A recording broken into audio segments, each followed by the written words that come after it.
Viewer discretion is advised. Alright guys, so today I'm back again with another video. Robert William Willie Pickton, aka the pig farm killer.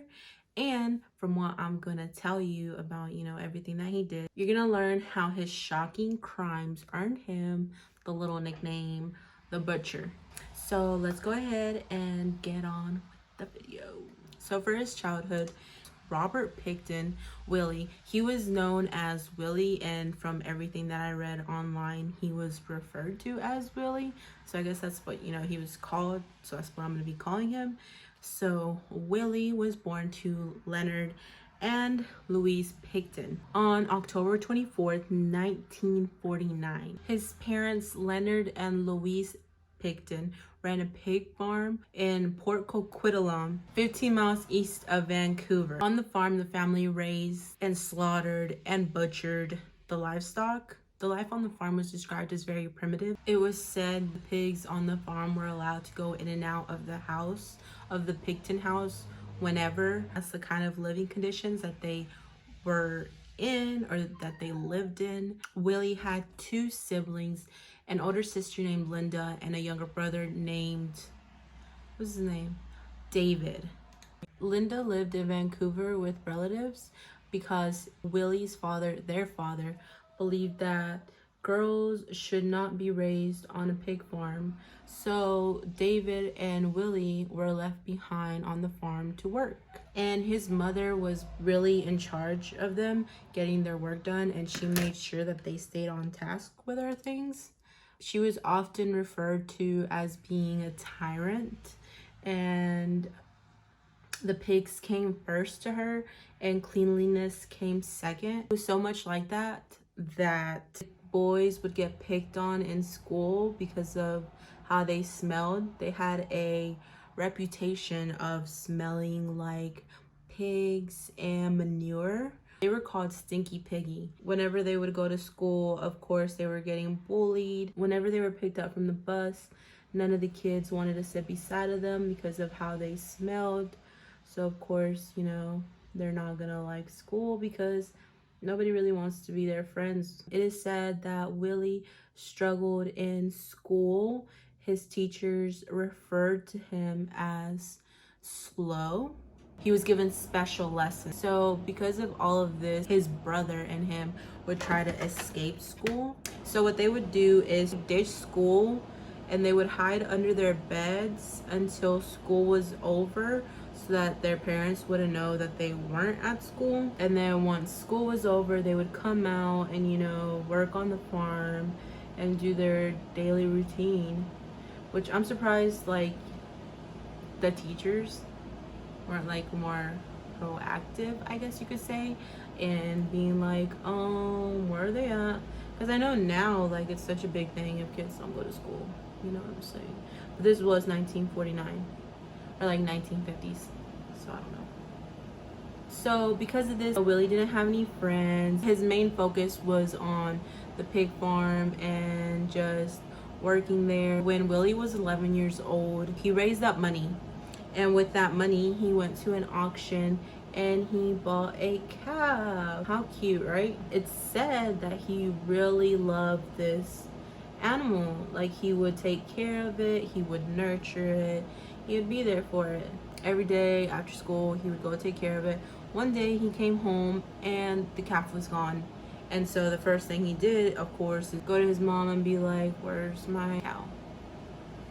She just said, go check in the barn. So he went to the barn to go find his cow, and when he got there, he found out that the cow had been slaughtered.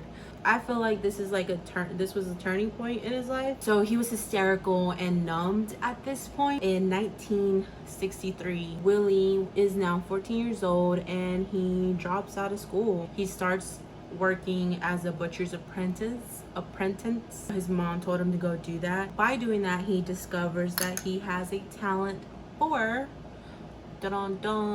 butchering animals and dissecting and knowing where to cut them and just, He was really good at that. On the 16th of October 1967, Willie had just gotten his driver's license now. He takes the truck out for a joyride, it is said, and while he's out on this ride, he ends up hitting a little boy. He was so scared, shocked. You know, you just hit a person, I guess an obvious reaction.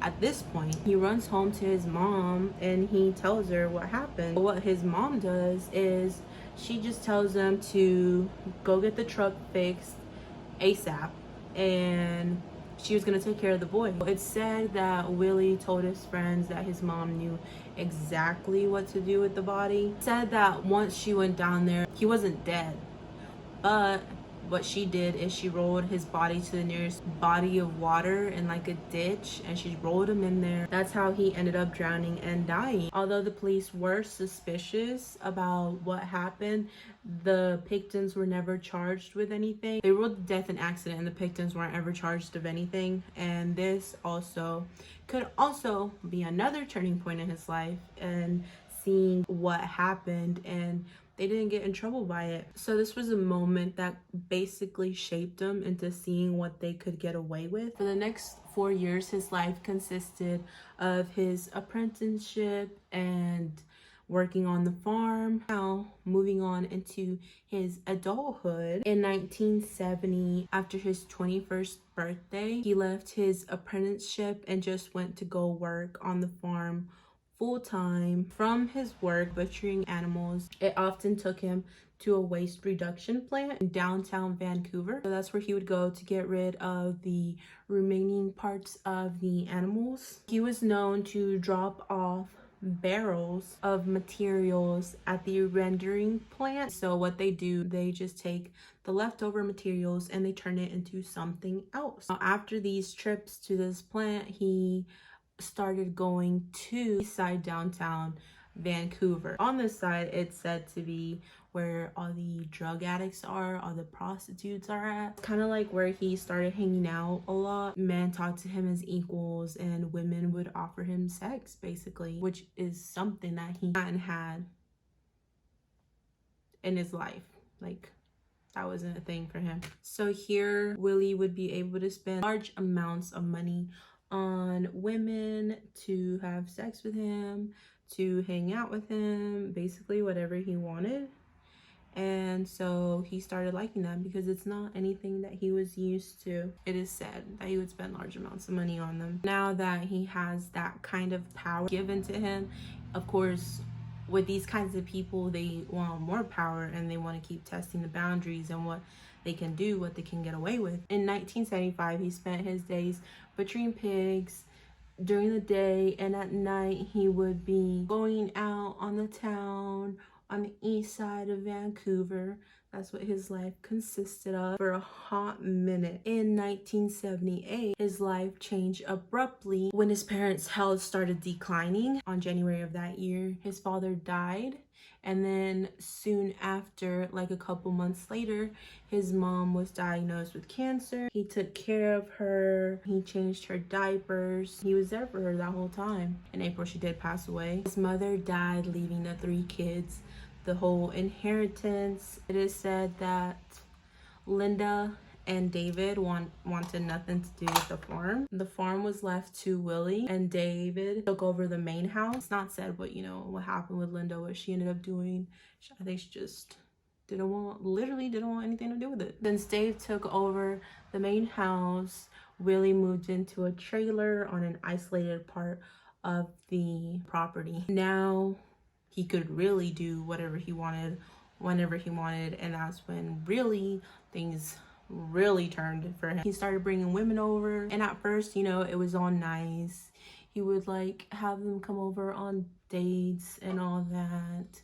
He would take them to the movies, and at first he was paying them for companionship. He would also pay them to do chores around the trailer and to help around the farm. Obviously that was not enough for him. He wanted so much more. He wanted sex, which is something that they were not giving him. He would pay them with drugs or with money. One evening on 1980, Pickton was cruising the streets of East Side Vancouver, where he spotted a 14-year-old girl, bro. He picked her up in his truck, and she said as soon as she got into the truck, he turned violent. He attacked her with a knife, and he raped her, and he threw her out in a abandoned parking lot or an empty parking lot, and he just drove off. For over a decade, he resumed doing this. He would work his days on the pig farm, and at night he would go out into town and pick up women. So in 1994, Pickton sold the north end of the farm. That sale brought them $2 million. So now they have money. What do you think he spent that money on?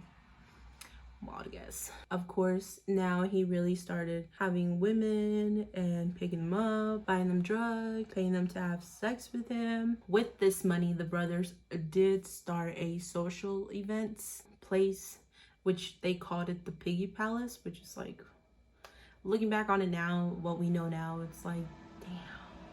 They would throw these lavish parties there, and it is said that like hundreds of people would come to these parties, like up to 2,000 people would come to these parties. And you know, like there was drugs, there was alcohol, and so it was kind of getting a little bit easier for him to bring women over, because you know, he's like, let's go to the party, blah blah blah. After the party, he would take them to his trailer on the pig farm. With his new wealth, he started noticing that he can have control over people. Now, when he didn't get what he wanted, he would turn violent. March 1997, a prostitute named Wendy, she went home with him. During sex, he tried to handcuff her, but she was able to get free. He didn't like that, so he got a knife, and he like came after her with a knife. Since she got free, she was able to get a knife from the kitchen, so she was defending herself against him. She said that for every time he stabbed her, she stabbed him back. So she was barely clothed and wounded. She was able to run away from the farm. An elderly couple that was driving by found her, and they took her to the hospital. So later that night, Willie, Mr. Smarty Pants here, he went to the same hospital. So while he was at the hospital, one of the workers there was able to see that he had a key that fit into the handcuffs that were on Wendy. I'm sure like one of them was still on her, because she was able to get free from the other one. So the clothes and the rubber boots that Pickton had been wearing, they were seized by the police and left in a storage locker for more than 7 years. It wasn't until 2004 that they did lab testing on it, and they found DNA of 2 missing women on the items that were seized from this. So the police charged him with assault. And once it came time for the trial and all that, it's said that Wendy was too terrified to go to the trial. Charges against him were dismissed because she wasn't there. They had also mentioned that because Wendy was a sex worker, she was unreliable, and so they didn't really pursue it. You know, like we all know, like we hear from all these true crime stories that prostitutes, sex workers, drug addicts don't get the type of attention that they really deserve, and it's just crazy. Side note, I feel like, my own opinion, I feel like this also was a turning point. There was many turning points in this dude's life. This was a turning point in his life, because I mean, a girl got away and he was almost charged with like assault, which is nothing compared to like, you know, what he ended up doing. I think this really made him think that he couldn't let any of the women get away now. And so continues the story of Robert Pickton. So on August 1997, he went back to downtown Vancouver, and here he ended up finding a 24-year-old woman named Marnie Frey, said to be a heroin addict. So he offered to buy her drugs in exchange for sex. He took her back to his trailer. He turned violent, and she was never seen again. It's suspected that he took her body and he basically butchered her, buried it in pieces. With the remaining pieces, he put them in those barrels and took them down to the plant to get rid of the body. The plant West Coast reduction. Marnie Frey was really what marked a new chapter in his life, his new killing life. Got a taste for murder, and that's what he continued doing. Between 1995 and 1997, 21 women vanished from downtown Eastside Vancouver. So no one suspected luring women to the pig farm and butchering them. In 1998, 9 more women vanished. The police still didn't do anything about it. What they would say is that the women were probably visiting family, that they had simply left the town to go find new customers because of what their work was. They didn't, really investigate into it. It's also said that the police would not use serial and killer in the same sentence when talking about these disappearances. The women in downtown Vancouver were aware of what was happening, and so much so that they would talk to one another and be like, I'm gonna go out tonight and work, so if I don't come back, come looking for me. Which is very sad. Willie had a friend called Lynn Ellington. She was a crack addict for several months. She lived with him. After getting high one day, she ended up passing out, and then she abruptly woke up in the middle of the night and she saw that there was light in the slaughterhouse. And so she was like, let me find out what's going on. So she went down to the slaughterhouse, and what she found, I'm sure, haunted her. So she went down there, and what she sees is red toenail polish hanging. This lady had been butchered. She was like, her legs were dangling. She was terrified, of course, like anybody would be, and she ran away from the farm. It said that Willie did not go after her, and they say that maybe he didn't go after her because she was his friend, but also she never went to the police, and he continued to butcher women. He was on his way to becoming Canada's most prolific serial killer. Willie's next victim was Brenda Wolfe. She was a drug addict as well. She went to the pig farm in hopes of getting some more drugs, and she never left. So it was said that he typically handcuffed his, I can't wink out of this eye, so it's so weird. I make the weirdest faces. Just saying. So it's said that he typically handcuffed his victim. He would choke them with a belt or a piece of wire. He later claimed that he carried their bodies to the slaughterhouse. He cut them up. He would load the remains and put them in barrels and take them to the waste rendering plant. So that's very fucked up, because obviously that shit's getting put into something else. So Brenda was the 53rd woman to vanish without a trace. As this started to happen and the woman started realizing what was going on, freaked out by it, it started getting harder for Willie to pick up women and to convince them to come back with him, because everybody's on high alert with what's going on. So what he did, that he had some female friends that he'd basically use them and tell them to bring some friends over, and they would basically help him pick up women. That's how he continued butchering women. One of his friends, her name was Dina Taylor, she would go and tell them to come party with her with Uncle Willie. So she would tell them that he had a lot of drugs, he had a lot of money, and that they were gonna have some fun. So once he had them at his pig farm, he would accuse them of stealing or taking money from him,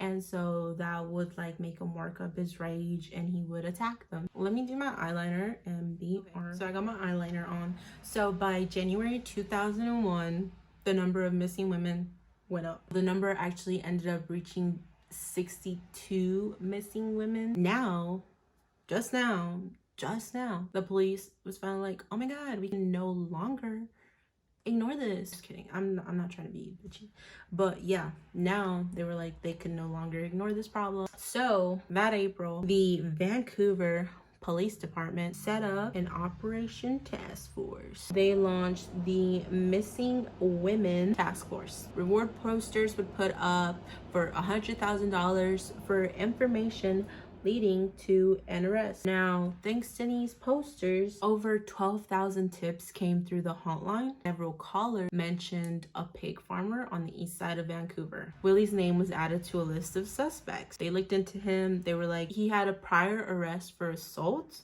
but he wasn't convicted of it. Guess what? The police didn't go any further with that. They were like, couldn't be him. Couldn't be him. So the family of the missing women were desperate and urged them to investigate this because, I mean, everybody's saying, like, you know, they go with this dude to this farm and they're never seen again. Willy continued his killing spree throughout the course of 2001. On June, he murdered Andrea Joes. So on June, he murdered her, and then moving on August, he murdered Serena, but he didn't immediately dispose of their bodies. No. Guess what he did? Okay, let me tell you. He didn't immediately dispose of their bodies like he had been doing with the rest of his victims. Instead, he placed their hands and feet and head inside of one of those plastic buckets that like are on farms, and he stored them in a meat freezer. This is when he started getting sloppy with everything. In November of 2001, he stopped on the corner of Main and Hastings to talk to 26-year-old Mona Wilson. Promised her free dope and booze, so she went with him and he took her to his camper, not his trailer, van that was parked behind a bar. So after sex, he attacked her. It's assumed that, you know, she tried to fight back, so he didn't like that, and so he shot her. He shot her with a .22 caliber revolver. So her blood splattered all over the walls and soaked into the mattress. So by the end of 2001, 64 women were missing, and police were nowhere close to closing the case. On February 1st, 2002, investigators got an unsuspecting lead from a truck driver. So this truck driver, he occasionally worked on the Pickton farm, and he actually stayed there for a couple weeks. He told the police that Pickton had illegal firearms on the property, and they're like, oh my god, let's go investigate this. 4 days later, the police closed in on the Pickton farm. Gruesome discoveries would trigger the largest forensic investigation in Canadian history. They got the search warrant for the illegal weapons, and they found much more than that. They found an inhaler with Serena Abbotsway, her name on it, and she was one of the missing women. So at that point, the police halted the investigation. They went to get new search warrants. Willy spent the night behind bars. From this, police alerted the media on the break in the case. By dawn, reporters were all over the Pickton farm, and camera crews were there to see what was going on. So inside the property, investigators uncovered proof of Mona Wilson's murder. They obviously found that she was murdered because in a bin outside of the camper, you could see her remains. And you know how we said that he did that and put women in barrels? He did that, and he left it in the camper outside. So the police talked to Willy in an interrogation room. Officers talked to him for hours, trying to get truth out of him, trying to get him to confess to what he had done. He denied everything having to do with them. So he was like so chill. Interrogation room, he had like his feet propped up on the chair, and you know, he was just like calm, cool, and collected. So they were like, all right, let's change tactics. So what they did instead is they had an undercover police officer go into his cell and talk to him, because that's something that people like Willy, like serial killers, they want to brag about what they did. And so, surprise, surprise, that's what he did. He like told this undercover police officer everything, basically everything. He told him that he got rid of their remains at the waste plant. He said that he was caught before he could make it an even 50. Like, he was so upset that he couldn't get his even 50. That's fucked up. So I'm gonna like give myself a couple face tats. Well, actually, I'm gonna give myself some face tats and change up my hair just a tiny little bit, and I will be right back. Anyways, going on February 22nd, the police charged him with the murder of Serena Abbotsway and Mona Wilson, because they found Serena's remains in the buckets and they found Mona's remains in that barrel. outside of the camper. The forensic investigation revealed that Serena Absway, Andrea Joesbury, they were in the meat freezer. That's something that they discovered while the investigation was going on. And also, while they were doing that, they did get like hundreds of DNA samples, and by April of 2002, they had enough evidence to charge him with 5 more murders. By the 11th of March of 2004, health officials issued a shocking statement. They said that cross-contamination had happened. So they said that that could mean that human remains did get into or contaminated some of the pork meat. That was one of the crazy things that happened, one of the sad things that happened. So no one brought forward any meat to be tested. The investigation on the farm lasted 22 months. By the end of 2005, they cataloged enough evidence to charge him with 27 murders. So on January 2006, the trial was about to begin, and the victims' family members came to the courtroom to have their justice. Pre-trial hearings took almost a year, and Justice Williams, he dismissed one murder charge for lack of evidence. He divided the evidence into 2 trials so the case could be manageable. And so Willie would first stand trial for 6 counts of murder, and to ensure fair trial for him, the judge issued a strict ban limiting, what was able to be said and what was able to be shared by journalists. The first trial began January 2007 inside the new Westminster Supreme Court. A lot of people that went to these trials and stuff, they said that Willie always had a smirk on his face and he was like so creepy because of it. He pleaded not guilty for the charges. Prosecution led the jury through the evidence. What that consists of was gruesome crime scene photos, blood spatter analysis, and forensic and DNA evidence. There was all kinds of evidence, like women's jackets and lipstick and that inhaler, night vision goggles. Among the witnesses that did testify, Andrew Bell Wood. He had lived on the farm for several weeks in 1999. He testified that Willie, he had play acted the killing of the prostitutes to him. He said that he would pretend he was like choking them, and that's when he told him that he would choke them with a bell or choke them with a wire. And he was very detailed with what he said. So the defense attacked his credibility with his crime record and his drug addiction. So they were like, you can't be trusted because of these things. Another testimony was from Lynn Ellington. She testified that she saw him with a dead woman. This is the lady that we talked about, that she had ran away as soon as she saw that lady that was butchered. But the defense shredded her testimony by saying that she was a drug addict as well. So you can't be trusted by saying that she was on drugs that night. So they did have success undermining their credibility. What the defense team was trying to do in this is they were trying to make him seem out to be like a simple person, that he wouldn't be able to, or he wouldn't be capable of doing these elaborate murders, as they said. Which is like, they even went as far to say that they suggested that his friends like Kingston or Dina Taylor could be the ones responsible for the murders. The jury deliberated for 2 weeks. So on December the 9th, everybody gathered to hear the verdict. The jury found him not guilty for first-degree murder on all 6 counts, all 6 charges. However, they did find him guilty on all 6 counts for second-degree murder, which it all led to, premeditation. Like, did he really plan on killing these ladies? Yes, I think he did. Like, how do you... Anyways, Judge Williams did give him the maximum sentence of 25 years in prison with no chance of parole. But I know you got a question. What happened to the other 20 murders, right, that he was charged with as well? Well, as for the other 20 murder counts or charges, it was they were going to be discontinued. This is what they said.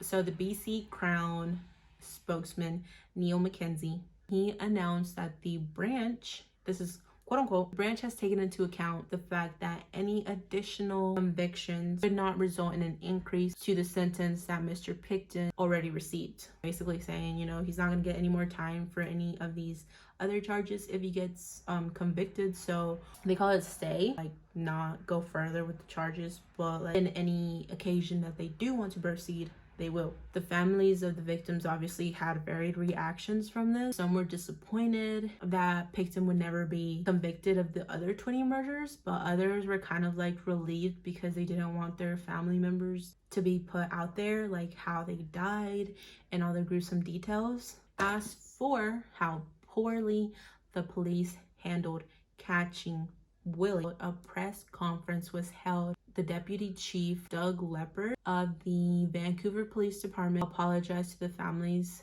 saying, quote, "I wish from the bottom of my heart that we would have caught him sooner. I wish that the several agencies involved, that we could have done better in so many ways. I wish that all the mistakes that were made we could undo, and I wish that more lives could have been saved. On my behalf and behalf of the Vancouver Police Department and all the men and women that worked on this investigation, I would say to the family how sorry we all are for your loss and because we did not catch this monster sooner," end quote. So I mean, you know, they like realized what they did. They're not trying to put it under the rug and be like, you know, we did everything we could like other police departments do sometimes. So that's basically the story of Willie Pickton. He has not died. He is still alive. He's still serving his time in the prison. I would really like to know your thoughts on it. If you want to let me know down below, and you know, just talk shit with me about the officers because they really fucked up. If they would have gotten him from the very first time that he like even raped that 14-year-old girl and dropped her off in the parking lot, it could have saved like everybody. Or even if they would have caught him like when he assaulted that lady and they were both found in the hospital and he had the key to her handcuffs, like so many would have been saved, you know, like nobody had been killed up to that point, right? But yeah, it's very sad, it's very crazy, and that's another sad story. Hope I see you guys in my next video. Bye.